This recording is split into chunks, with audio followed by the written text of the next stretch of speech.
Bonsoir tout le monde. Donc, je suis Arnaud, je vais être votre animateur ce soir pendant une bonne heure.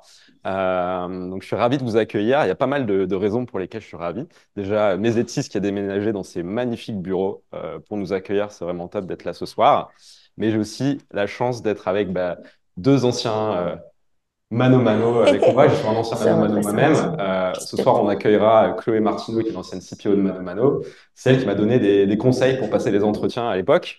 Et il y aura Emmanuel Ozanski, qui était directeur produit chez Mano Mano, qui m'a eu en entretien d'embauche chez Mano Mano. Donc, c'est grâce à eux deux que j'ai bossé chez Mano Mano pendant ma carrière produit. Bon, je n'y suis plus aujourd'hui. Ils n'y sont plus non plus, mais on se retrouve ce soir. Donc, ça, c'est chouette.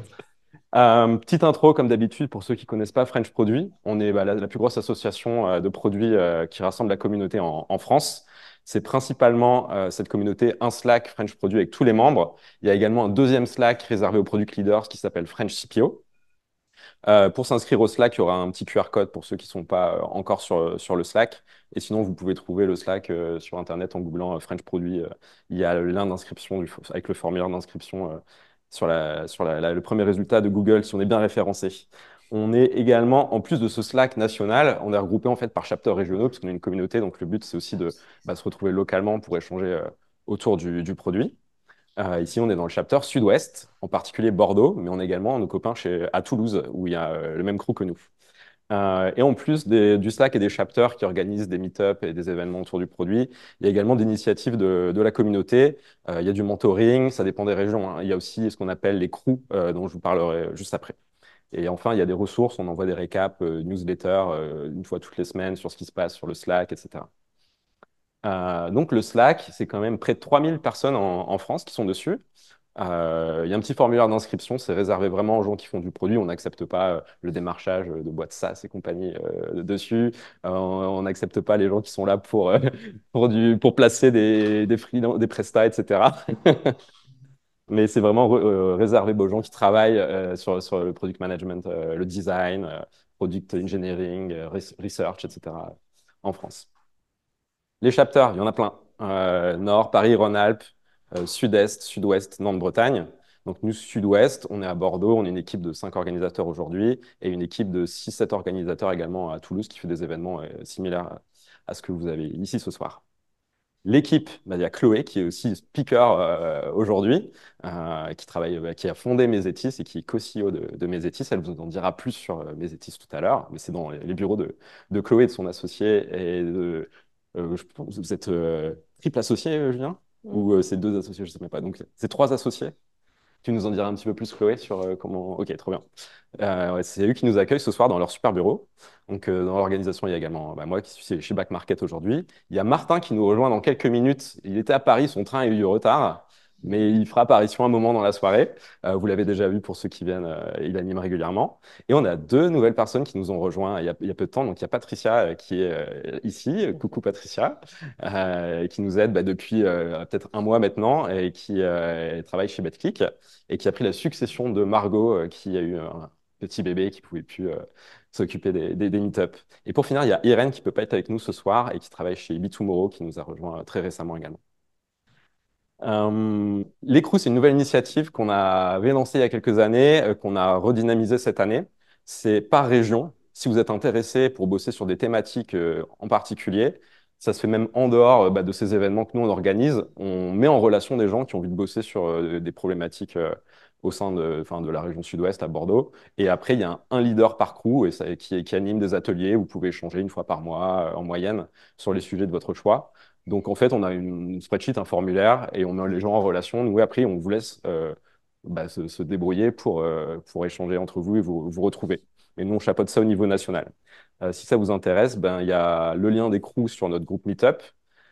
Cette asso n'existerait pas sans nos sponsors pourrait faire tous ces événements qu'on crée pour vous. On a un sponsor au niveau national qui est là pour tous les chapters. C'est TAC, c'est une agence de conseil en product management qui place aussi la prestation et qui fait des missions de conseil en product management. Merci à eux. On a également la chance à Bordeaux et Toulouse, Sud-Ouest, d'avoir deux sponsors locaux, régionaux.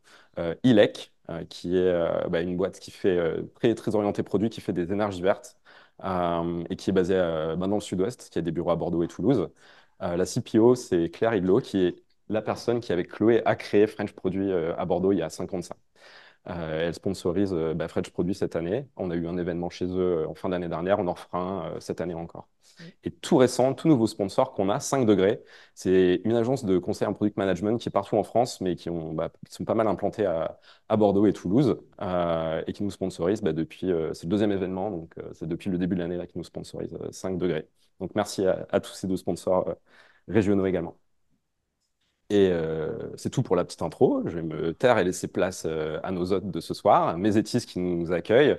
Chloé, tu veux dire un petit mot pour accueillir nos chers participants et puis dire un petit mot sur mes étis? Ah bah oui, avec plaisir. Merci beaucoup d'être venu ce soir. C'est hyper particulier pour moi parce que je le disais sur LinkedIn un peu plus tôt dans la journée, c'est vraiment une boucle qui se boucle du coup. Le fait d'accueillir dans les locaux d'une boîte que j'ai cofondée pour parler produits et du coup de notre produit. Euh, Avec cette belle communauté qu'on a aussi développée avec Claire il y a, tu disais 5 ans, j'ai dit 4 dans mon poste. 4 ou 5. Je change tout du coup. Il y a eu le Covid Mais entre-temps, oui, il y a hein. une faille spatio-temporelle, exactement. Donc, ça me fait hyper plaisir de vous partager tout ça aujourd'hui. Moi, j'ai appris plein de choses spécifiquement sur le produit Mésétis parce que c'est un SaaS et que, bah, d'ailleurs, Julien, qui est notre CTO, qui est au premier rang, et moi, on travaille chez Mano Mano, qui est une marketplace. Donc, ça n'a rien à voir de faire du produit sur un SaaS que sur une marketplace. Donc, je croyais savoir beaucoup de choses sur le produit, mais on a dû faire un peu une feuille blanche pour mettre en place mes étis et pour faire du SaaS. Donc, il y a plein d'apprentissages que je voulais vous partager ce soir. Puis surtout, en fait, à chaque fois que je parlais produits, les gens levaient la main et disaient oui, mais en B2B, c'est pas pareil. Et je comprenais pas pourquoi ils disaient ça. Maintenant, je comprends très bien pourquoi ils disent ça. Il n'y a pas grand-chose qui est pareil, en fait. Donc c'est très cool. Ces bureaux, on les a depuis janvier. Je vous le dis parce qu'il faut que vous diffusiez aussi ce message-là autour de vous. On a 6 postes qui sont dispo pour partager les bureaux avec nous. Ça peut être pour une boîte qui cherche 4 à 6 postes, ou ça peut être des gens en free qui sont en déj de bureau ou qui aimeraient bien changer d'environnement. Donc voilà, si vous voulez en parler avec moi pour plus de détails, j'ai tout ce qu'il faut. Ça pourrait être potentiellement dans cette salle et nous, on se regrouperait dans l'autre. Enfin bon, bref, on peut faire des setups assez intéressants. Voilà, aujourd'hui, mes étis, on est une quinzaine. Et donc, la spécificité de notre entreprise et qu'est-ce qu'on fait, parce que mes étis, c'est pas aussi connu que Penny Lane ou Back Market, tout ça. C'est du software pour architectes. Donc, en fait, on simplifie la communication entre les archis et leurs clients. Et on met aussi à disposition un algorithme qui, à partir d'un plan de base et d'un mode de vie, refait des plans automatiquement. Ça, c'est la partie très innovante de la boîte. Voilà, donc on est 2 cofondatrices et 3 associés, donc avec Julien qui nous a rejoint un an après. Voilà, Ah encore bah, une fois, hyper contente de vous accueillir ce soir. top. Et quelle taille de boîte, ou donc dans quel pays vous êtes aujourd'hui, quelques Voilà. chiffres clés. Donc, on est dans l'international de la France hexagonale. Ouais. Voilà. On a des cabinets, par contre, d'archi qui sont dans différents secteurs. Donc, ils peuvent faire du tertiaire, ils peuvent faire des bureaux ou ils peuvent faire du logement. Euh, donc, on est une quinzaine. On a quand même une antenne à Paris, où il y a 4 personnes à Paris. Et donc, la spécificité dont on va parler ce soir, c'est qu'on a une agence de design d'intérieur, d'où le fait que vous ayez des matériaux en face de vous ici qui s'appelle Ouvrage et qui a refait 120 appartements en 4 ans et demi. Et de cette agence, on a créé Mésétis. Et donc, c'est en ça que nos histoires avec Penny Lane se croisent dans l'approche. Bah, c'est une très bonne transition, merci Chloé. Puisque notre deuxième invité ce soir pour speaker, c'est Emmanuel Ozanski, Product Director chez Penny Lane. Je te laisse te présenter à notre audience et puis dire quelques mots sur Penny Lane. Top. Bonjour à tous. Ça fait plaisir de voir autant de gens et pas mal de têtes connues. Ça fait plaisir. Donc Emmanuel, je suis Product Director chez Penny Lane depuis un peu moins de 2 ans. Penny Lane, je sais pas qui ici connaît Penny Lane. Ouais, du Non, monde. c'est pas mal, bien. Ok. Donc Penny Lane, au départ, c'est avant tout une fintech qui fait 2 solutions différentes. Une solution de gestion financière pour les dirigeants d'entreprise et une solution de production comptable pour les cabinets d'experts comptables. On va y revenir longtemps, mais une des spécificités de Penny Lane, c'est qu'on a démarré comme cabinet d'experts comptables. Donc, on était notre propre utilisateur, d'où la pertinence du thème. Et on ne l'est plus. On verra pourquoi. On n'est plus cabinet d'experts comptables. On est aujourd'hui 400, donc on a bien grossi. L'équipe tech, c'est à peu près 200 personnes. Donc, c'est une boîte avant tout tech. Vraiment, le produit, c'est ce qu'on vend. Petite différence avec le B2C, notamment Mano Mano. Et on est aussi à l'international dans l'Hexagone uniquement. Corse. Ouais, la Corse, il y a des spécificités en Corse. Ah, Sur je savais même pas. la comptabilité corse, c'est un peu particulier. Qu'est-ce que je peux dire d'autre sur le... Je sais pas s'il y avait Je sais pas, des chiffres clés sur le nombre d'utilisateurs ou le revenu. Ouais, Des choses que tu peux partager. du coup, on a deux types d'utilisateurs, les cabinets, les boîtes. On a un peu plus de 150 000 entreprises, dirigeants, donc des restaurants, enfin, n'importe quel TPE, PME.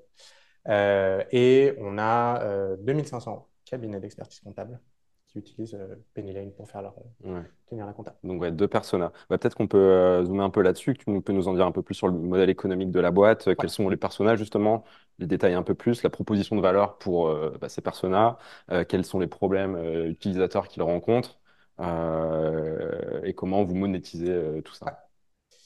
ça. Donc, du coup, encore une fois, il y a deux grands personas, enfin, pour simplifier, les dirigeants d'entreprise, les cabinets d'experts comptables.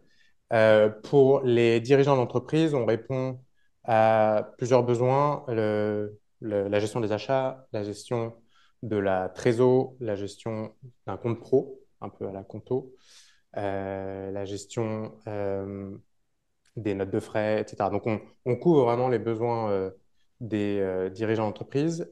De l'autre côté, côté comptable, on couvre le scope complet d'un logiciel d'expertise comptable, de ce qu'on appelle la saisie jusqu'à la déclaration des comptes de l'entreprise. Et la grande spécificité du coup de Penny Lane, c'est de travailler donc sur une seule même plateforme, d'avoir et le dirigeant et son cabinet d'expertise comptable. Et ça a ça change beaucoup de choses parce que je ne sais pas parmi vous qui est éventuellement entrepreneur ou qui a une société, une SCI ou a un comptable de façon générale. Mais la vie d'un expert comptable, c'est de chasser les factures pour pouvoir globalement justifier les transactions et déclarer la TVA. Et vraiment, historiquement, ça a été vraiment les gens, enfin le dirigeant se pointait au cabinet d'expertise comptable avec dans une boîte à chaussures des PDF et le comptable, il tapait à la main les factures. Alors que du coup, avec Penny Lane, en ayant les deux sur la même plateforme, qui plus est une plateforme digitale assez poussée, les factures sont récupérées automatiquement, sont lues automatiquement, arrivent en compta automatiquement. Donc, globalement, le comptable, il n'a plus du tout de saisie ou en tout cas de tâches à valeur faible. Et il peut se concentrer vraiment sur la partie intéressante du job qui est vraiment le conseil à l'entrepreneur. Euh, Ça, c'est la première spécificité qui impacte vraiment le produit. Ça, c'est vraiment l'expérience produit. Le fait d'avoir les deux personnages sur la même plateforme, ça change vraiment beaucoup de choses. Et la deuxième spécificité, c'est d'un point de vue distribution, plutôt business. Euh, Contrairement à des gens comme Conto ou Aspendesk qui, du coup, quand ils souhaitent vendre, doivent aller toquer à la porte de toutes les entreprises, les restaurants, les boutiques, etc. Nous, on est essentiellement distribué par les cabinets d'expertise comptable. Donc, on signe un cabinet d'expertise comptable et ils nous distribuent à ces dizaines de milliers d'entreprises. Donc, le fait, encore une fois, d'avoir les deux sur la même plateforme, ça change énormément de choses. Hmm. Hyper clair, les deux personas, les cabinets d'un côté, les dirigeants d'entreprise de l'autre. La proposition de valeur qui est de les mettre sur la même plateforme par rapport à vos concurrents, c'est votre manière de vous différencier. Ça permet aux comptables de passer moins de temps à scanner des trucs à la main, à récupérer des valises ou des cartons de factures, etc. Ouais. Ils peuvent tout est fait en temps réel quand le dirigeant finalement scanne, prend des photos, etc. Ça permet au comptable aussi de mieux de conseiller après le dirigeant. Plutôt, c'est un taf plus valorisant pour tout le monde, qui apporte plus de valeur aussi au dirigeant derrière. Donc, il voit en temps réel peut-être aussi sa trésor, etc. Donc, il peut s'adapter plus rapidement en conséquence et tout. C'est top. Et du coup, la complexité de ça, c'est que vous devez convaincre d'abord les cabinets comptables pour acheter la solution, parce que si le Ouais. dirigeant il travaille avec un cabinet comptable qui ne veut pas bosser avec vous, vous êtes foutu, quoi. Ouais. Alors, il y a un peu une logique quand même de flywheel, c'est-à-dire que la solution, elle peut être utilisée. Techniquement, on est concurrent de Conto. Quand un entrepreneur fait son dépôt de capital ou cherche un compte pro, il peut venir chez nous sans qu'il y ait son cabinet. Pareil, le cabinet d'expertise comptable, il peut venir chez nous sans qu'il ait forcément ses clients. mais la valeur principale, il y a vraiment un effet de levier sur la valeur qu'on peut apporter quand les deux sont sur la plateforme. Donc, on travaille les deux, on essaie de faire venir les deux sur la plateforme et on a quasiment autant de dirigeants qui invitent leur cabinet et du coup des cabinets qui découvrent Penny Lane par leurs dirigeants que l'inverse, des dirigeants qui découvrent par leur cabinet. Ok, bah, hyper intéressant, très clair pour le modèle économique. Ça nous permettra de rebondir après sur l'intérêt du Eat Your Own Dog Food dans ce contexte. Je vais laisser la parole maintenant à Chloé pour nous expliquer un petit peu le modèle économique de Mezetis, qu'on ait bien tous le contexte en tête avant de partir dans comment ça s'est lancé, comment le Eat Your Own Dog Food a permis d'accélérer son lancement et tout ça. Donc nous, on est pareil, une solution SaaS par abonnement. Donc les archis sont illimités en termes de nombre de projets qu'ils peuvent mettre sur la plateforme, de nombre de personnes qu'ils peuvent inviter en externe. En revanche, pour leur licence interne, bah, ils sont facturés à la licence par mois, par donc, ce qu'on appelle des chefs de projet, donc des gens qui vont gérer plusieurs projets. Évidemment, c'est donc eux qui vont devenir, et là je te rejoins un peu, qui vont devenir prescripteurs pour que leurs clients rejoignent la plateforme, à la différence que nous, les clients ne payent pas. De même, les artisans ne payent pas. Bon, il n'y a pas beaucoup de technophiles dans les artisans, il y en a de plus en plus, mais bon, pas tant. Cela dit, pour eux, ça peut être important d'avoir les plans à jour à tout moment, de pouvoir voir toutes les annotations qu'il y a eu, de pouvoir revenir sur des anciennes versions. Pour les clients, le bénéfice, c'est justement pareil, hein, de ne pas perdre les plans dans des mails, de ne pas avoir des échanges de bullet points d'un côté et puis les plans de l'autre, mais d'avoir tous les commentaires et tout qui sont gérés sur le plan, de se souvenir de toutes les discussions qu'ils ont pu faire, qui ont amené une version à la suivante. Ça, c'est la première partie du business model. La deuxième, c'est des crédits, des packs de crédits qui sont utilisés quand on sollicite l'algo de génération de plans pour faire de l'assistance à l'architecture. Donc, on va esquisser à partir d'un appel à nos algorithmes. Donc, ça, on le fait payer aussi. Et ça a une logique en fait, d'upsell sur l'abonnement de base. Voilà, nous, il n'y a que cette partie-là qui paye. Les clients finaux ne payent pas. Voilà, Ouais, donc deux personnages principaux, donc les archis oui. et eux payent. Non, mais c'est ce que tu as dit. Non, mais c'est intéressant parce qu'en fait, je me rappelle d'un autre truc, c'est qu'en fait, on a eu des cabinets d'archi qui ont churné parce que leurs clients finaux ne l'utilisaient pas. Ouais. Donc ça, c'est un peu le lien aussi que on aurait pu avoir chez Penny Lane si l'un des parties n'existe pas, enfin ne joue pas le jeu.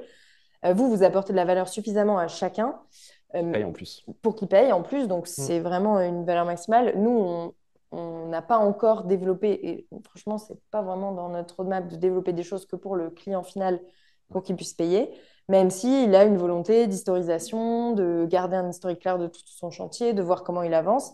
Aujourd'hui, on ne voit pas comment on pourrait le leverager en payant pour l'instant. Mais on sait que c'est un gros effet sur le churn si jamais non, mais mes clients ne l'ont pas adopté. Donc, il faut faire quelque chose d'hyper simple. Ouais. Penny Lane, c'est des deux parties, c'est B2B, enfin c'est business. Ouais. Toi, tu as une partie consumer. Et en plus, peut-être des fois aussi les artisans qui viennent consulter les plans. Il faut penser à ce troisième persona un peu plus annexe qui est moins nécessaire. Mais... On peut imaginer des artisans, des bureaux d'études techniques, des gens de l'administration. Enfin, on peut imaginer pas mal de gens qui sont juste invités sur un projet pour y contribuer, mais qui ne verraient pas le gain de payer pour eux. Si on poursuit un petit peu là-dessus, on a bien compris le business model de la boîte. Comment vous vous êtes lancé? Quelle était la stratégie au lancement? Et pourquoi, dès le départ, vous avez besoin de vous auto-nourrir avec ce Eat Your Own Dog Food? Ouais.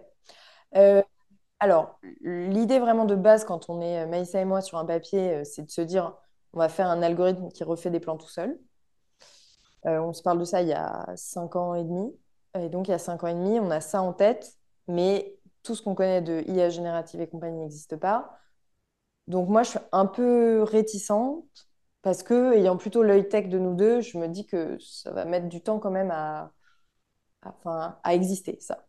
Donc, par pragmatisme, on va se dire, écoute, on va peut-être pas faire une boîte de R&D avec autant de flou, on va partir sur quelque chose de concret. Ça, c'est un premier point. Le deuxième, c'est de dire, moi, cheville au corps, j'ai pas envie de faire un truc décorrélé d'une réalité marché. Donc, en ayant fait le département user research chez Mano Mano, je me vois pas lancer une boîte qui est pas les deux doigts dans la prise ou les deux pieds dans le marché, quoi, comme on dit.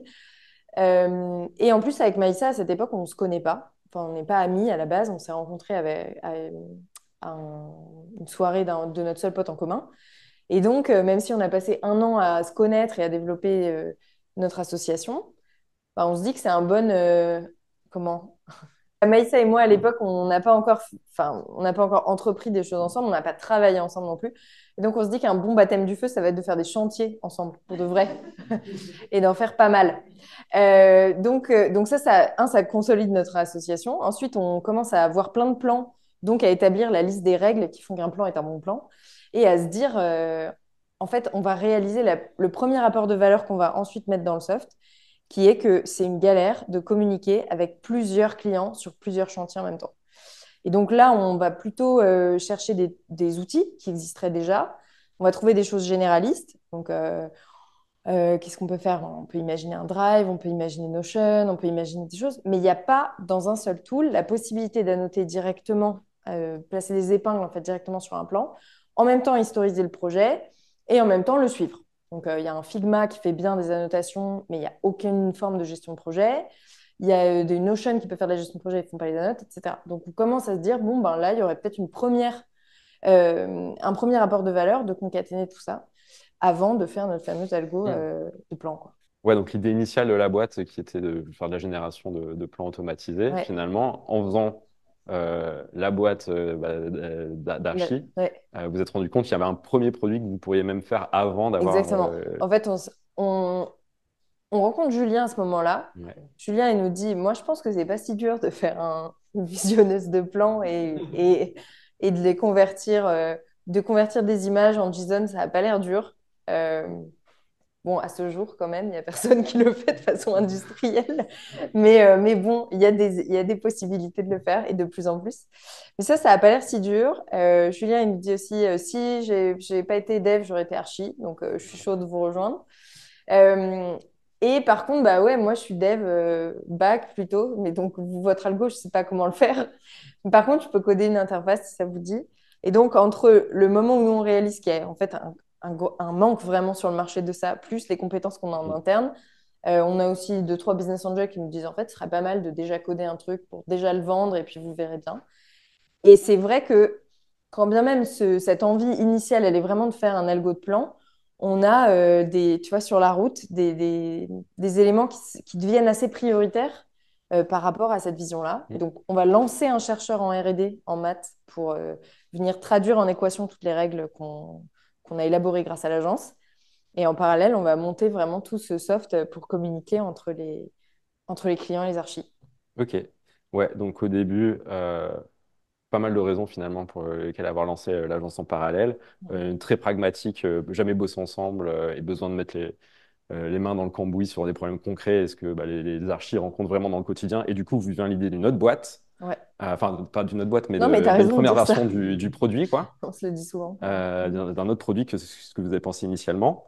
Ouais. Le fait de créer cette agence, ça vous permet aussi de commencer à récolter la data pour pouvoir construire votre vision initiale du produit, parce qu'en fait, si vous n'avez pas les plans sous bon format avec l'historisation, le versionning, les commentaires, vu qu'il n'y a aucune base de données qui le fait, vous créez aussi votre propre base de données Ah ouais, entre alors ça, ça. c'est vachement intéressant que tu rajoutes ce point-là. En fait, au départ, on croit qu'on ajoute juste de la valeur à... Le pain, c'est manque de communication ou d'outils qui centralisent tout ça. Et au moment où on fait ça, on se dit, mais attends, en fait, ce qu'on est en train de créer, c'est la base de données labellisée, la mieux structurée Ça n'existe sur pas. Ouais. pourquoi on est passé du plan 1 au plan 12 avec toutes les raisons pour lesquelles on est passé du plan 1 au plan 12.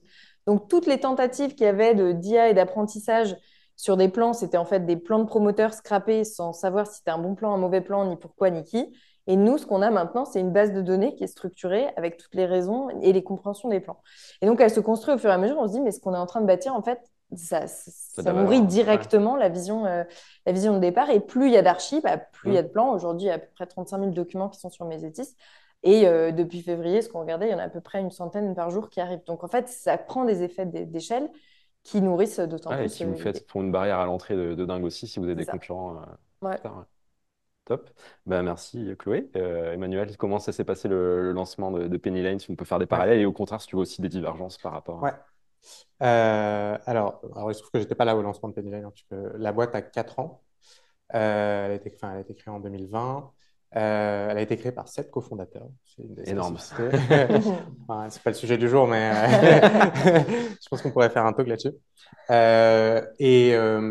Bah, la spécificité, encore une fois, c'est que dès le départ, la proposition de valeur, ça a été de se dire on veut être le tout en un. Et la problématique, donc ça c'est beau sur le papier, mais la réalité, c'est que ce que ça veut dire, c'est qu'il faut un MVP que des cabinets comptables sont capables d'acheter, il Mm. faut un MVP que des dirigeants sont capables d'utiliser, sachant que sur la partie dirigeant, il y a vraiment déjà plein de produits. Enfin, c'est vraiment Mm. Conto plus Pendesk plus Use plus. Mm. Donc l'ambition était très grande. Et donc, je sais pas si c'est un coup de génie, mais hein, le truc très fort qui a été fait au départ de Penny Lane, c'est de dire on va se lancer comme un cabinet d'expertise comptable. Donc, ils ont racheté un cabinet d'expertise comptable euh, pour qu'en fait, finalement, il n'y ait pas ce cold start Mm. que tu peux avoir. Alors, c'est pas une marketplace, mais d'une certaine façon, c'est un peu une marketplace. Il y a deux types de users. Pour se dire, le côté comptable, on va le gérer. On va construire le produit dirigeant. En même temps, on va construire notre produit comptable pour l'interne. Et on y reviendra. Du coup, c'est vraiment la culture du Eat Your Own Dog Food, elle est Mm. ancrée dans l'histoire de la boîte. Et parce qu'en interne, ben, de toute façon, comme c'est notre produit, les gens sont prêts à accepter beaucoup de choses que tu n'acceptes pas quand c'est un produit que tu payes et que tu achètes. Et donc, voilà, pendant 2 ans, enfin jusqu'à en gros fin 2021, euh, Penny Lane a du coup grandi comme un logiciel de gestion financière pour les entreprises et un cabinet d'expertise comptable pour les boîtes qui étaient sur qui géraient la partie gestion financière sur Penny Lane. Et donc, rapidement, on a atteint un niveau quand même, niveau comptable, qui permettait de commencer à aller adresser des cabinets d'expertise. Et donc, entre on est fin 2020 et tout 2021, il y avait à la fois le cabinet d'expertise comptable Penny Lane et aussi on vendait la solution à des cabinets d'expertise comptable. Et donc, fin 2021, on a revendu le cabinet d'expertise comptable à un de nos clients. Euh, Parce que, et on y reviendra, on était devenu finalement un peu le concurrent de nos clients sur la partie expertise comptable et que du coup, dans le positionnement par rapport à ces cabinets d'expertise comptable, il y avait un peu ce doute de vous allez nous voler nos clients, genre, nos intérêts ne sont pas alignés. Et donc, on avait fini cette phase de cold start, on avait des cabinets, on avait des dirigeants et donc on n'avait plus besoin de ce cabinet. Donc voilà un peu l'histoire de départ de Penny Lane, c'est vraiment ce rachat de cabinet d'expertise comptable qui nous a permis vraiment de bien adresser notre premier persona, de construire un peu en sous-marin le produit pour notre deuxième. Et, voilà. Et maintenant, du coup, on est full concentré sur du SaaS. On fait toujours du on-dog food de plein de façons différentes. Mais voilà, on n'est plus littéralement un de nos clients. Ok. Tu peux peut-être nous en dire un peu plus du coup, sur la partie dog fooding. Tu dis ça nous a permis de faire notre deuxième produit pour les cabinets un peu en sous-marin. Ouais. Qu'est-ce que ça vous avez aidé à faire? Qu'est-ce que vous avez aidé à faire? Comment ça vous a aidé? Est-ce que Ouais. ça a accéléré, accès à de l'info? Comment vous êtes organisé? Bah, donc, sur la partie comptable, du coup, on était littéralement utilisateur au départ, puisqu'on avait du coup ce cabinet. Ce ce qui était très fort, c'est que ça nous a permis d'avoir du coup en interne des comptables, évidemment. Sachant que quand on a revendu l'activité comptable, on a gardé la plupart des comptables qui travaillaient pour nous, qu'on a basculé sur des rôles plutôt de project manager, etc. Mm. Euh, et une des grandes forces de ça, c'est que l'expertise comptable, c'est, comme son nom l'indique, un métier où l'expertise est importante. Et, euh, et donc, c'est difficile d'aller vendre à des experts comptables aux quatre coins de la France avec un pull en mode je suis jeune start-upper parisien, j'ai fait une levée de fonds, fais-moi confiance. Donc, en fait, le fait d'avoir déjà au départ eu vraiment ça en interne, ça nous a donné une crédibilité, ça nous a fait monter en compétences sur ces sujets, comme je pense on n'aurait pas jamais pu l'avoir juste en faisant de la user Mm. research, en allant chez des clients. Donc, je pense que au-delà du fait d'avoir pu construire un peu en sous-marin, le premier rapport de ce Eat Your Own Dog Food pour Penny Lane, c'est d'avoir créé une culture comptable, parce que la culture, on va dire, entrepreneuriale, on l'avait Mm. un peu par nature, parce que c'était quand même une boîte. Mais voilà. Et du coup, on a vachement infusé ça. Ça veut dire que tous les gens qui démarraient chez Penny Lane, et moi, quand je suis arrivé chez Penny Lane, on avait encore quelques dossiers en comptabilité. Onboarding. J'ai fait pendant 2 semaines, j'ai fait la compta de boîtes, je ne devrais pas le dire d'ailleurs, mais j'étais le comptable de certaines boîtes, dont certaines boîtes qui sont assez connues, enfin des startups. Euh, mais en fait, ça forme vachement, quoi. Et bon, ça forme au métier, ça forme à l'utilisation du produit, évidemment. Voilà. Donc aujourd'hui, on n'a plus de dossier, donc on fait plus on fait plus ça, on fait du shadow ou des field trips chez nos clients. Mais ça a vachement, je pense, structuré Mm. notre crédibilité. Euh, Aujourd'hui, on fait d'autres façons du dogfooding. Ouais. Euh, donc évidemment, on est toujours une boîte et donc toute la partie gestion financière, on l'utilise. On fait nos notes de frais, on fait nos demandes d'achat sur Pennylane. La compta de Pennylane est évidemment tenue sur Pennylane. Voilà, Oui. Donc là, vous avez pu, ouais, aujourd'hui, enfin, si on regarde 4 ans plus tard, enfin, ça s'est passé peut-être 2 ans après, tu disais, mais aujourd'hui, en tout cas, il n'y a plus le cabinet comptable, vous l'avez non, ouais. revendu ou cessé l'activité. Ouais, comment ça a évolué ces deux activités et comment ça a évolué la manière de faire le dog fooding pour Penny Lane? Ouais.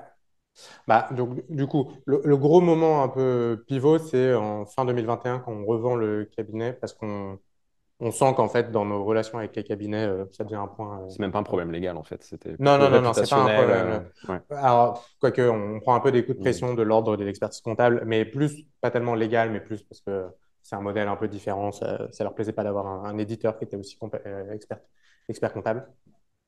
Euh, et donc, on, bah, d'un point de vue business, ça change rien parce que ce cabinet d'expertise comptable chez nous, il était là vraiment ça représentait rien du tout en En termes de revenu, revenus, hein. ouais, ok. Donc c'est pas du tout un changement de business model, c'est purement un changement de mentalité, de se dire on peut plus garder ça en interne. Euh, je pense qu'un des trucs qui a été assez fort aussi, c'est que ça a créé vraiment, ça a démystifié un peu la compta, notamment au côté product. Mm. Et ça fait qu'aujourd'hui encore une fois, les PM vont vraiment faire du shadow et des field trips très régulièrement dans les cabinets d'expertise comptable pour justement. Alors, c'est moins du Eat Your Own Dog Food que de la user research, Mm. mais ça a vraiment, d'une certaine façon, du coup, ça a créé une culture de la user research très forte parce que, en fait, ben, tout le monde a fait de la compta chez Ouais. Penny Lane, du coup, en interne. Et donc, Et, voilà. et de reconversion des experts comptables du cabinet Ouais. dans des autres fonctions de Exactement. back Donc office. Ouais. maintenant, et tous certains pourraient appeler des customer success, Mm. enfin tous les gens qui accompagnent les cabinets dans leur migration sont des comptables parce que les questions des utilisateurs comptables sont des questions comptables. Comment je fais pour faire un amortissement dérogatoire sur Penny Lane? Bon, bah, si tu n'es pas comptable, tu ne sais pas ce que c'est un amortissement et encore moins s'il est dérogatoire. C'est pas évident. Et donc, mais c'est vraiment, ça joue énormément. Enfin, voilà, dans la façon dont tu construis une équipe Mm. support, dans la façon dont tu construis ton équipe projet qui accompagne, parce que en fait, tu as vraiment besoin d'avoir cette crédibilité. Sur la partie dirigeant, c'est un peu plus simple. Je veux dire, quand on parle de gestion d'entreprise, même si c'est plus facile, un compte pro, on peut à peu près tous comprendre ce que c'est que d'utiliser un compte pro. Il y a moins cette spécialisation. Mm. Euh, Et vous continuez à l'utiliser de façon et donc, pénilienne pour le en coup, on interne pour a, ouais, on a tous des cartes compte pro Penny Lane. ouais. Alors, je ne sais pas s'il est là, le gars de Swan, mais on utilise Swan. Mm. Martin. Il va arriver, Martin. Mais voilà, on utilise les notes de frais. Donc, sur la partie dirigeant, encore une fois, on garde beaucoup. Par exemple, l'app Penny Lane, on l'utilise énormément. Euh, on a un channel Penny Lane Dog Fooding dans Mm. Slack qui nous Mm. permet voilà, d'avoir cette culture de j'ai utilisé la plateforme, il y a ça, c'était chelou, ou il y a ça qui n'a pas marché, etc. Et ça crée une culture produit de toute la boîte. Parce que du coup, le fait qu'on force un peu les gens à utiliser rien que pour faire Mm. tes notes de frais, ça oblige les gens à s'intéresser au produit et à la façon dont il évolue et il est conçu. Et tu connaissais des trucs à la compta avant, toi? Non. Non. Tu fais partie des rares aux produits qui n'étaient pas Ouais. comptables ou c'est... Alors, l'équipe produit qui travaille sur la Mm. partie comptable chez Penny Lane, elle est faite, on va dire, quasiment à 50% de gens qui sont plutôt un background comptable, Mm. qui ont fait Noé ou qui sont montés plutôt côté produit, Mm. et 50% de gens qui ont plutôt un background produit, qu'on forme sur la partie comptabilité. Ok. La compta, c'est pas non plus rocket science, hein, Mm. ça s'apprend. Donc voilà. Et c'est un équilibre qu'on essaye vraiment de maintenir parce que c'est ça qui fait qu'on est à la fois crédible face Jean-Michel qui a 50 ans et qui fait de la compta depuis 30 ans et qui supporte pas les start-upers parisiens. Et en même temps, qu'on a une approche qui est différente de tous les logiciels legacy qui font ça depuis 50 ans et qui sont on-premise avec une UX qui est déroutante. Ok, ouais, hyper intéressant. Ouais. Donc, des deux activités, la première du cabinet est stoppée aujourd'hui. Vous avez transféré un peu la manière du dogfooling via des alternatives avec les fils triples, le shadowing. Les gens en interne de cette partie-là, il y en a certains qui ont été reconvertis chez vous dans des fonctions support. Et Et en vous product, d'ailleurs. continuez. Et En en product product aussi, manager. ouais, en product manager, sur des parties très technique du produit là-dessus. Et, OK. Et vous continuez d'utiliser en interne le deuxième pan du produit qui est pour tout ce qui est expense, etc. Ouais. en interne. Ouais, Et OK. la compta, en vrai, on utilise la partie compta Et pour la faire la partie compta de comptable Penny. Ah oui, OK. Donc Donc, ça il y aussi, a ouais. plus de la compta interne au sein d'une Ouais. boîte, mais c'est... Et ça, pour vous, c'était réalisable bon, déjà parce qu'il y a eu, enfin, vous l'avez fait parce qu'il y a eu le problème réputationnel, mais en plus, c'était pas dans votre revenu, ça représentait finalement pas grand-chose. Donc, je vais rebondir sur Chloé. Est-ce que toi, tu as aussi ce mix de revenus ou est-ce qu'il est plus important pour toi dans la balance sur l'activité initiale? Et aussi, bah, comment tu vois que c'est en train d'évoluer la boîte? Est-ce que tu vas rencontrer les mêmes problématiques où tu penses devoir stopper une activité ou au contraire, c'est pas du tout un problème pour toi? Enfin, comment tu vois évoluer la boîte? Bah, nous, aujourd'hui, ce n'est pas la même problématique parce que l'agence, ça représente encore 90% de notre Wow, revenu. ouais. Donc, c'est énorme. Quand on signe un contrat d'honoraires, en moyenne, on est entre 10 et 15 000 euros de prestations. Quand notre SaaS, aujourd'hui, il est facturé 60 euros par user par mois. Donc, c'est encore un SaaS qu'on va dire un peu dans les micro-SaaS, micro ou petits SaaS. Les archis, c'est pas forcément. En tout cas, la première cible qu'on a attaquée, c'était plutôt des, des indépendants. Donc, en fait, ils ne se voyaient pas mettre beaucoup plus dans un soft de gestion de projet, quoique très bien fait pour l'archi, plus que ces montants-là. Là, on passe un cran en termes de cible. Littéralement, ce sera mis en prod dimanche. Ça, Julien, si tout va bien, entre 20h et 5h du mat. Donc voilà, grosse différence avec le B2C où tu peux faire des MEP en pleine journée, c'est pas trop grave. Là, il faut faire quand même un peu gaffe quand tu MEP. Mais bref. Donc ouais, aujourd'hui, l'agence, ça représente encore une part trop importante du CA pour qu'on puisse s'en priver. Par contre, l'idée, c'est vraiment que les courbes se croisent. Là, on est sur la première année, je dirais, de commercialisation du soft. En gros, de janvier dernier à cette année, c'est à peu près la première année où on avait en plus la levée de fonds, donc c'était pas simple. Mais là, cette année, c'est vraiment cette année où on déploie. Donc, on est passé de 98,2 à 90,10 à, je pense, j'espère d'ici cette fin d'année, très certainement un 70-30. Ouais. Et ensuite, commencer à inverser les courbes. Ça paye vos salaires au début, en fait, cette Exactement. activité, ouais. En fait, nous, ça a permis de financer la tech au départ sans qu'on lève de fonds. Ça nous a permis d'avancer assez longtemps pour tester s'il y avait vraiment une appétence marché, de pouvoir aller loin. Donc, le dog fooding, ça a été crucial pour nous, en fait, pour Ouais, pour vivre assez longtemps, pour pouvoir tester. vivre assez longtemps, faire des choix drastiques dans les fonctionnalités et aussi faire plein de... comment Par exemple, il y a un choix dont on parlait il n'y a pas longtemps avec Julien, c'est qu'on a commencé l'application sur MongoDB et maintenant, on a migré vers Postgre. Et moi, je disais, bah, à refaire, je ne ferais pas ce choix-là, j'irais directement sur Postgre. Et Julien me rappelait assez justement que, bah oui, mais ça nous a permis d'avoir une appli live en une semaine ou 10 jours. Et qu'en fait, à partir de là, on a pu vendre. Et on a commencé à vendre très vite ce qu'on avait. Donc, c'est ces revenus-là qui ont fait qu'on a pu aussi développer tout ça. Donc, le bootstrapping versus, je pense, racheter un cabinet comptable qui tourne déjà, donc il y a déjà une masse de clients. En fait, commencer de zéro, ben, forcément, tu sais que tu vas ramer un peu plus sur une activité qui est quand même très concurrentielle, qui est l'archi d'intérieur. Donc, c'est un bon tip, en vrai, de racheter d'abord une boîte plutôt que de la monter, même si c'est un peu moins la vôtre, mais bon, c'est un bon tip.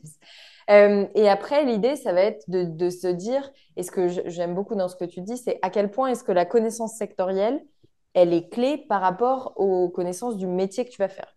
Donc, nous, on s'est posé la question pour les sales, est-ce qu'on prend des archis et on leur dit, tu vas vendre un soft d'archi à des archis, donc on va t'apprendre à vendre et non pas on va t'apprendre archi. Ou l'inverse, tu prends des très bons sales de SaaS, mais il va falloir que tu déconstruises un peu la perception de tu vends pas du CRM, en fait, tu vends un logiciel pour des créatifs, donc la rentabilité, ils ne voient pas trop, c'est pas leur priorité, etc. Ça, c'est des arbitrages qu'on a fait sur. On n'a pas de product aujourd'hui, mais je pense que ce sera encore un arbitrage qu'on ferait. À quel point tu prends quelqu'un qui est en fait déjà dans ton industrie et tu lui apprends les méthodes de priorisation versus l'inverse. Donc ça, je trouvais ça vachement intéressant que tu l'abordes en moitié-moitié dans l'équipe, parce que les connaissances sectorielles, je trouve que tu gagnes un temps fou par rapport à ton soft. Et en même temps, enfin bon, s'il y a des bootcamps qui t'apprennent le product management, je pense que je peux l'apprendre à quelqu'un, mais tu pars un peu plus loin, quoi. Voilà, tu Ok. passes plus de temps là-dessus. Et, stop. Et comment tu vois évoluer peut-être aussi les personas que tu as ou les futurs clients par rapport à l'agence que tu as montée au départ et les premiers et les early adopters? Alors, bon, les clients de l'agence, ils changent du tout au tout parce que D'accord. l'agence monte en gamme. Donc, en fait, à chaque fois, on va chercher des chantiers plus gros, qui sont plus compliqués.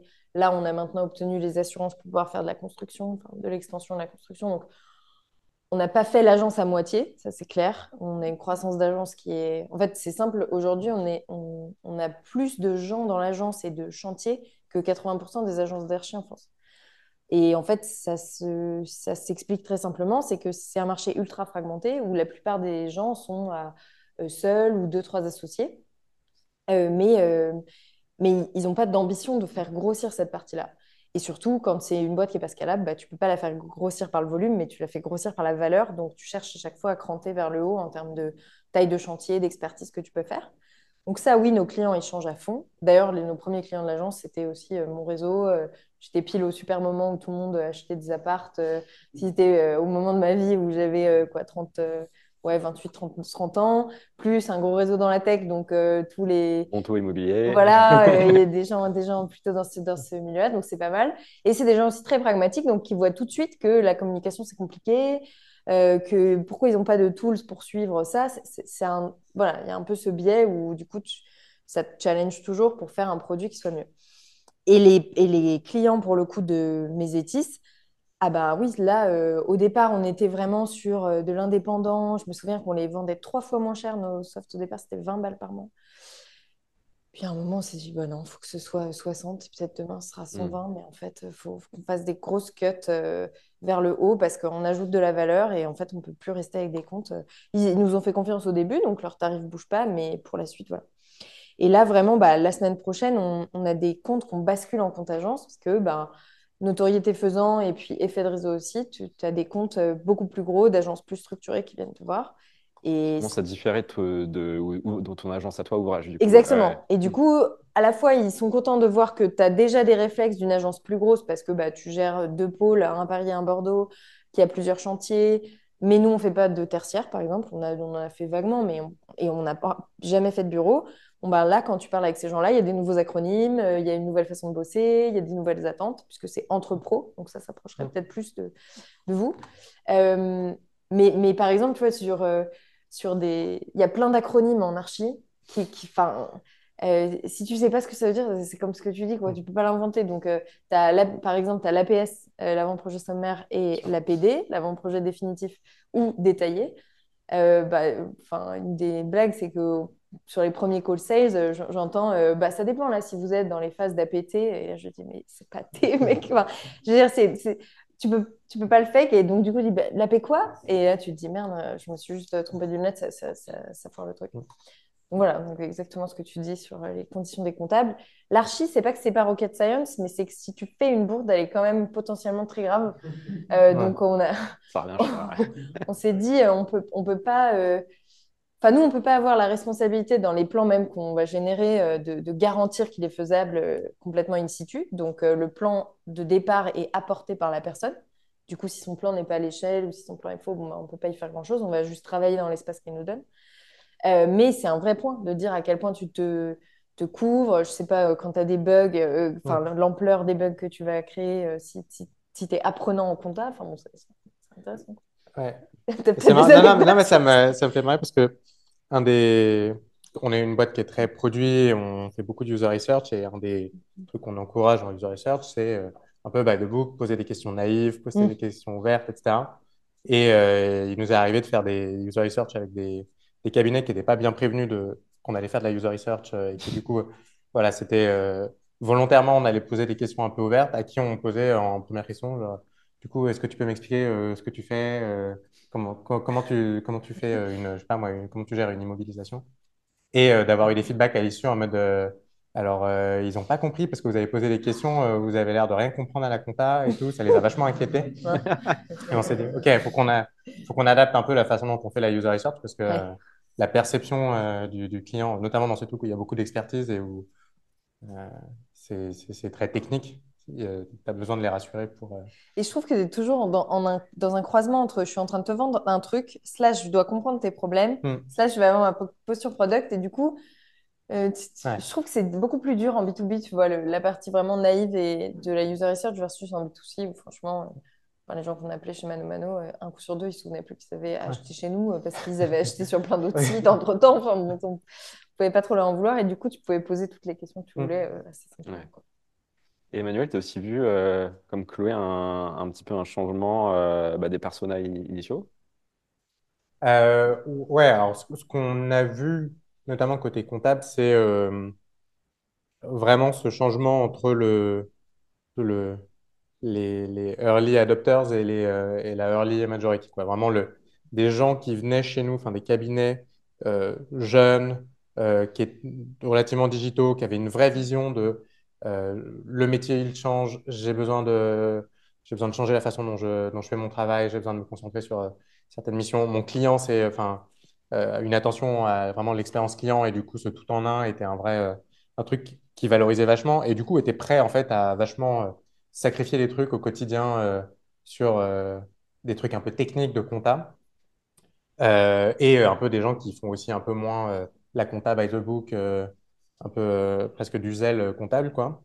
Euh, et qui du coup étaient extrêmement fans de Penny Lane. Euh, ça prend un Mm. peu, on prend de l'ampleur. Les gens savent que Penny Lane commence à un peu se déployer. Et là, on arrive sur des cabinets de 200, 500 collaborateurs, des dizaines de milliers de dossiers. Et là, en fait, tu sens que l'attention shift sur des trucs qui ne revenaient pas du tout dans les user research avant. Genre, pourquoi vous faites pas ce petit truc, Mm. genre la gestion des subventions, pourquoi c'est pas automatisé? Et toi, pendant toutes tes user research, on t'a dit, bah, en fait, c'est genre, ça arrive dans 1% des dossiers, on s'en fout, on le gère à la main. Et pour eux, en fait, 1% des dossiers, Mm. ça commence à représenter un nombre de dossiers important. Ils ont plein de juniors, donc ils ont besoin absolument que tout soit vachement automatisé, tout cadré, tout machin. Et donc, vraiment, on a senti changer la typologie de clients et un peu les points bloquants quoi, qui remontaient en user research. Et ça, c'était un peu un des points, on en parlera peut-être après, des limites un peu de notre Ouais. dog fooding en interne. C'était que, bah, pour le coup, nous, en interne, on avait des comptables qui étaient tous jeunes, prêts à rejoindre une startup pour faire de la compta. Je veux dire, faut les trouver, ces gens-là, quoi. Et donc, ils étaient vraiment prêts. Et donc, voilà, quand tu leur demandais, c'était clairement pas les mêmes choses qui remontaient que quand tu demandais, encore une fois, à Jean-Michel, qui est associé dans un cabinet d'experts comptables et dont la seule enfin, obsession, c'est il faut que tout soit carré, tout Mm. soit. Voilà. Et qui a travaillé pendant 50 ans Ouais. sur le même logiciel à l'ancienne et qui comprend pas que Mm. en 4 ans, tu n'es pas la même profondeur fonctionnelle. Donc, peut-être poursuivre un petit peu là-dessus, c'est la dernière partie du talk. C'est tous les boîtes qui font du produit font de la research, hein. Donc la user research ou de la market research. Soit on regarde les utilisateurs de notre produit, comment ils se comportent, soit on regarde carrément le marché et qu'est-ce qui se passe dans notre marché. Vous êtes deux boîtes où vous avez vu justement que votre persona initial, sur lequel vous avez aussi fait la deuxième entreprise pour le dog fooding, commence à diverger de certains de vos clients. Donc, qu'est-ce que vous avez mis en place comme opération de research pour ça? Quel biais vous avez eu avec le dog fooding? Enfin, comment vous incluez aussi le dog fooding avec la user et la market research? Quel process vous avez pour essayer d'effacer ces biais? Dans les toutes premières versions de Mesetis, on avait vraiment calqué beaucoup de choses sur notre usage à nous. Et donc, dans nos process d'archi, on proposait deux propositions ou plus à, à nos clients. Et soit ils en choisissaient une qu'ils préféraient, soit c'était un peu le mix de deux ou de trois qui se représentaient. Et donc, depuis vraiment la base de données, la structure de la base de données, on avait installé ce concept de proposition de plan. Et bon, on n'a pas forcément consulté beaucoup de gens sur cette structure-là. Et c'était finalement, en plus, on entendait des échos du genre, les archis n'ont pas assez de méthodos, il faut en donner plus, etc. Il faut cadrer les choses.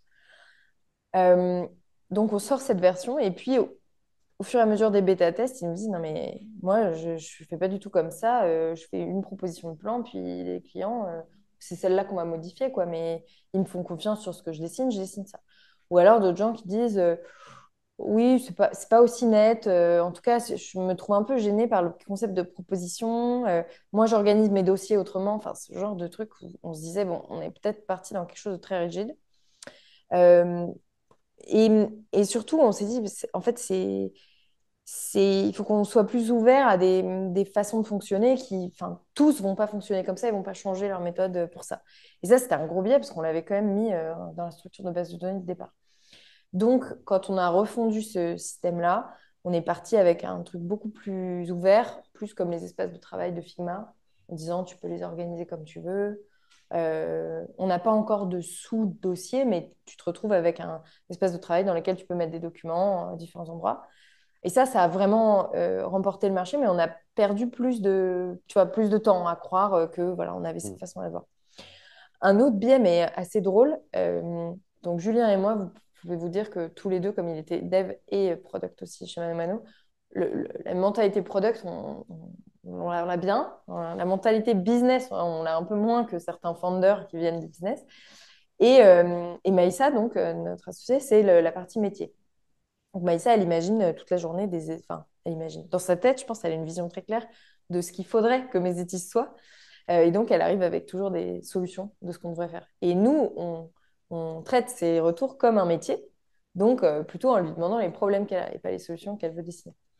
Et donc, parfois, on a temporisé très longtemps des écrans qu'elle avait, mais très précis dans sa tête, en se disant, non, mais attends, il faut qu'on cherche encore, etc. Les propositions, tu te souviens, c'était pas génial, génial et tout.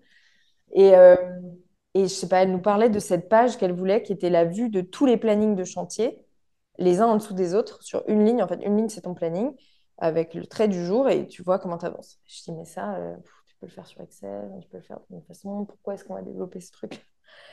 Donc, on a temporisé hyper longtemps. Et puis, bon, je sais pas, on a cédé un peu avec Julien. Je pense qu'on s'est dit, bah, on va le faire. On va le faire, ok. Tu me dis que c'est le truc dont tu rêves la nuit. Écoute, je sais pas, on va le faire. Julien me dit, franchement, c'est pas très long à faire. Ok, on le fait. Et là, mais on avait des archis qui nous appelaient que pour cette page. C'était incroyable. Et on l'a mise même en post sur Insta pour l'acquisition. Et ils étaient là, ça, c'est vraiment possible. Ça fait genre des mois que je veux le faire dans Excel, mais en fait, j'y arrive pas et c'est trop galère à éditer. Et là, vous me dites, ça a l'air facile, c'est beau, ces trucs. Enfin, voilà. Et donc, il y avait des trucs parfois où on se faisait, tu vois, nos propres biais en mode, non, mais il faut le confronter à beaucoup plus de gens et tout.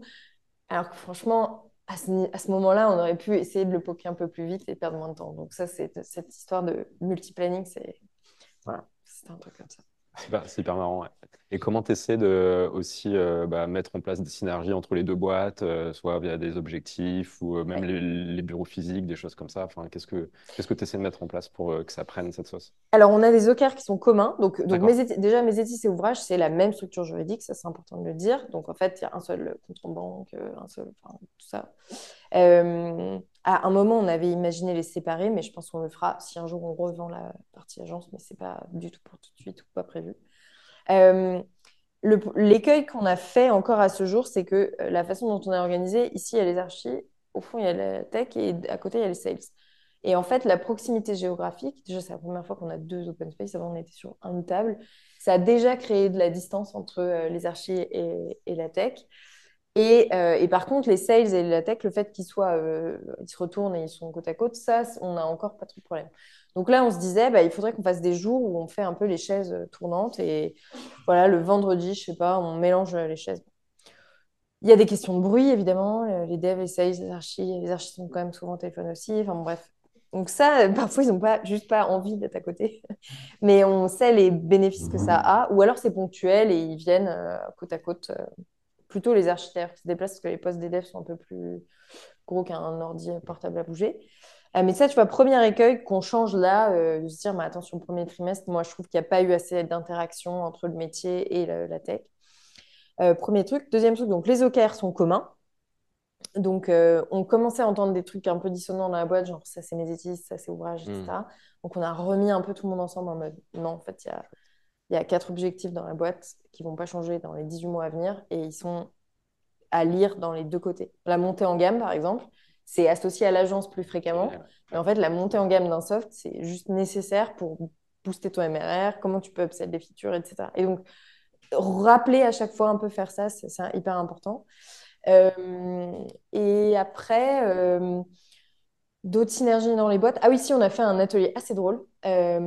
Donc, je ne sais pas si vous aviez vu ce truc sur LinkedIn. C'est un papa qui est développeur qui demande à ses enfants de lui donner toutes les commandes pour faire une tartine. Et il fait exprès de faire tout ce d'être un peu de mauvaise foi, mais comme une machine le serait. Et donc, quand il va lui dire trempe le couteau dans le pot, bah, il va tremper le couteau jusque sa main dedans. Enfin bon, il fait un peu tous les des trucs. Et donc, on a fait ce jeu-là où les archis devaient donner des commandes pour tartiner des tartines aux devs, pour que les archis comprennent le niveau de détail dans lequel il faut aller pour une machine. Et on a fait faire des plans aux développeurs. Et donc, du coup, on voit que les meubles ne sont pas du tout à l'échelle. Enfin, bon, quand un archi dessine, il dessine quand même globalement des trucs avec des ordres de grandeur. Voilà. C'était vachement intéressant. Et ce genre d'atelier, on le ritualise vachement pour créer finalement des mondes qui ne sont pas si éloignés. Tu vois, entre faire une archi d'un soft et penser à un lieu, ben, il y a plein de trucs en commun. En fait, il y a plus de ponts qui nous paraît, je pense. Trop bien. Voilà. Cool. Et pour Penny Lane, donc cette partie Research Ops, le lien avec le dogfooding et comment éviter les écueils, enfin, qu'est-ce que vous avez mis en place quand la boîte a évolué? La première chose, c'est de se rendre compte des biais du dogfooding et donc d'intégrer le dogfooding comme un des outils qu'on peut avoir pour faire de la user research, mais en connaissant bien les biais. Et donc, encore, encore une fois, la chance qu'on a quand tu fais un produit B2B, et notamment comme un logiciel de compta où bah, les comptables, ils sont sur la plateforme 8 heures par jour, donc, et ils n'ont pas le choix, accessoirement. Donc, c'est vraiment, ils sont toujours, toujours, toujours partants pour te parler. Alors que quand tu appelles des gens chez ManoMano, encore une fois, ils ne savent pas qu'ils ont commandé sur ManoMano et ils disent non, c'est bon, j'ai pas le temps. Euh, donc, on a un avantage, c'est que on peut facilement compléter notre dogfooding par du shadowing. L'autre avantage des experts comptables, c'est qu'ils sont partout. Et donc, que ce soit un PM à Rouen, à Brest ou à Paris, ils ont tous un cabinet d'experts comptables qui est sur Penny Lane à moins de 500 mètres globalement. Donc, c'est aussi, ça facilite vachement le, la user research. Donc voilà, donc on a construit un peu notre mécanique, notre méthode de user research autour de créer vraiment une culture comptable en continuant de faire un peu du shadowing en interne, sur les derniers dossiers qu'on avait vraiment jusqu'au bout. On a continué à faire passer du temps sur de la compta et on le fait un peu avec notre compta, la compta de Penny Lane encore. Évidemment, sur la partie dirigeant, on continue à pas mal utiliser le dogfooding comme source de feedback, mais en identifiant bien le fait que ben, on n'est plus notre client. Enfin, on est clairement à 400, on est clairement une ETI. Donc, on n'a pas du tout les mêmes besoins que 99% des boîtes qui sont sur Penny Lane, qui sont des TPE ou des PME. Euh, pour la compta, c'est encore pire. Voilà, identifier. Et donc, du coup, dans notre approche méthodologique de la user research, on fait attention à bien se poser la question de quelle typologie de client on essaie d'aller chercher. Donc, on a évidemment les segmentations classiques, c'est un global account, c'est un key account, enfin, on a voilà, du sizing, du cycle de vente. Donc, on fait attention à bien parler à des gens qui sont prospects et des clients, parce qu'encore une fois, nos clients, c'est plutôt des early adopters. Les prospects, c'est plus des early majority et ils ont clairement des besoins différents. Donc, on s'assure dans la construction de nos features qu'on parle bien à des prospects et à des clients pour s'assurer qu'on répond bien à ces problématiques. Euh, et après, on a développé tout un tas de canaux qui nous permettent d'échanger aussi de façon un peu plus quanti avec nos clients. Donc, on fait pas mal de surveys, pas mal de ça. On invite pas mal nos clients. Le comptable est facilement appâté par un bon restaurant, donc on, ça biaise aussi beaucoup la user research, je préviens. Après un peu de vin. Mais bizarrement, tout se passe bien quand on l'invite au restaurant. Mais non, voilà, donc on a un peu voilà, multiplié les différents points de contact avec les users pour pouvoir les monter. Et évidemment, la user research ne fait pas tout. On valorise quand même beaucoup l'intuition et voilà, la conviction du PM. Et voilà, c'est pas simplement faire ce que le client nous demande ou juste. Voilà. Hyper intéressant. Est-ce que pour conclure, avant de passer la parole pour les questions au public, tu aurais un conseil à partager pour résumer un petit peu ce qu'on s'est dit à notre audience ce soir qui pourrait repartir avec un conseil là-dessus? Euh, je pense que réussir enfin, intégrer le dogfooding dans sa méthodologie user research, c'est vraiment un truc qui, je pense, peut être un vrai gros plus. Et donc, se poser la question de comment, comment est-ce que je peux intégrer une culture de dogfooding dans ma user research et de façon très proactive, quelles sont les limites, genre, où est-ce que ça arrête en fait la valeur que ça m'apporte. C'est vraiment quelque chose où et je pense que ça vaut vraiment le coup de le penser, de se poser, de se dire, OK, qu'est-ce que je peux faire, comment est-ce que je peux utiliser mon logiciel? Enfin, tu vois, chez ManoMano, c'était je commande, OK, et j'utilise le produit, et enfin, l'expérience globale, quoi. Et, et se poser la question de, OK, est-ce que, encore une fois, si je prends l'exemple de ManoMano, est-ce que je suis plutôt le persona qui commande cinq fois dans le mois sur Penny Lane, ou genre, je commande une fois et encore, je commande sans trop savoir sur quel site je suis? Et du coup, voilà. Donc vraiment conscientiser un peu ce truc-là pour l'utiliser pour nourrir sa user research. Je pense que c'est un truc qui est Ok, très utile. intéressant.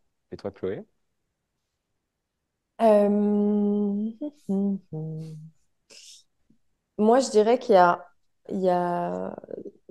Enfin, c'est une ligne de crête entre, du coup, vous dogfoodez votre produit. Donc, je ne sais pas parmi vous combien parmi vous bossent dans une boîte SaaS, enfin, une boîte B2B, peut-être.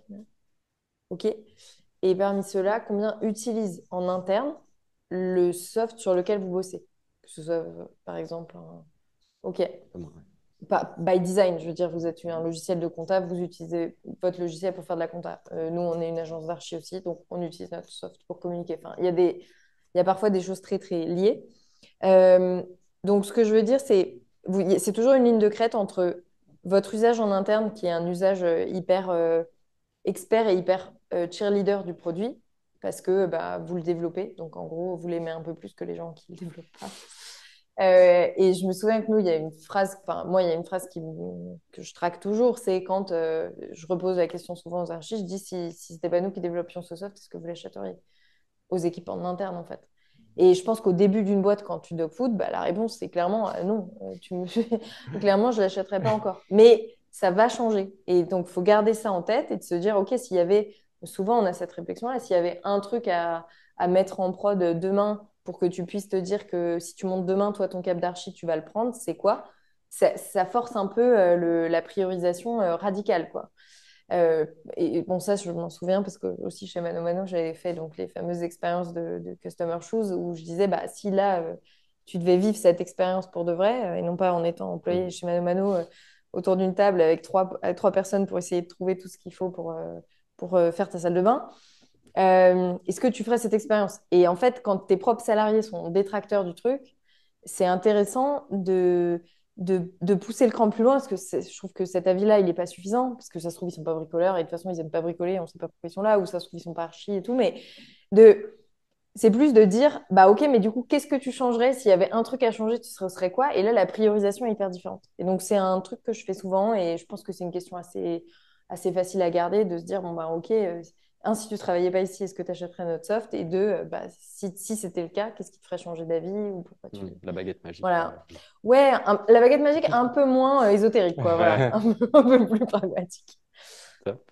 Eh ben, merci à nos deux speakers. Merci.